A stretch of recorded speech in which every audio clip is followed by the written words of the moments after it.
Cimoooooooo! Welcome to Tech Tuesday, a weekly series where we discuss some awesome tech cards as well as help make you a better player.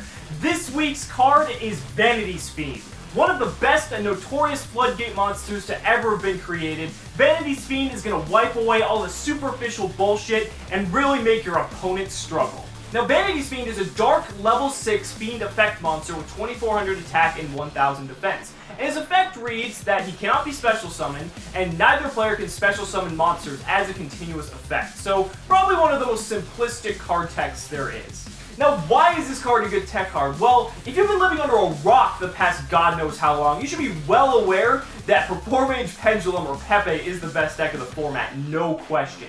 And so I want to flash a picture of the first place YCS Sydney deck profile, which was Performance Pendulum. And I want to kind of showcase this as a template for how all Pepe decks are going to look, because the engine is so powerful and consistent, most deck lists aren't going to truly deviate away from this, and they're going to only make minor adjustments to essentially help out their mirror match, because that's really all that matters in the meta currently.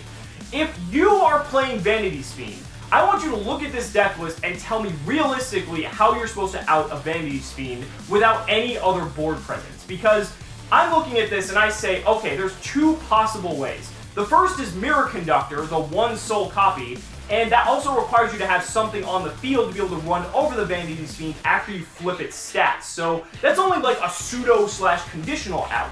The second card, basically the only real out, is Treacherous Trap Hole. And even with Treacherous Trap Hole, that's only a one card, it's one card, but it also requires a turn to even work.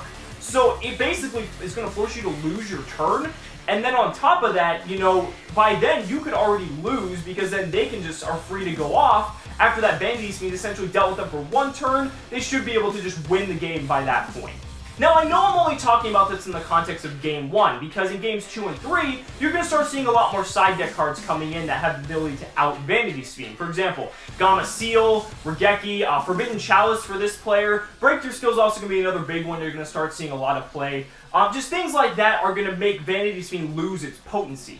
However, just being able to win Game 1 solely because you can normal summon Vanity Speed is pretty hilarious. It's almost just the same theory as Naturia Beast at that point, because if they have the ability to not play Yu-Gi-Oh!, you basically win the game. What's also really cool is that if you're using a deck that runs Brilliant Fusion, you can make Vanity Speed kind of like your end play and second normal summon, and just create this all-powerful board that helps protect the Vanity Speed while furthering your lock to basically shut them out. So it may be a little bit gimmicky like Naturia Beast, but at the same time, if it's going to give you that Game 1 win while also throwing your opponent completely off guard, why wouldn't you take it?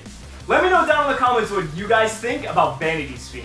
This game relies very heavily on special summoning sometimes, and if you have the ability to completely lock that down for your opponent, that can single-handedly win you a game. I mean, there's a reason Vanity's Emptiness is at 1. Thank you all so much for watching the video. We'll see you next week. Cimoooooooo!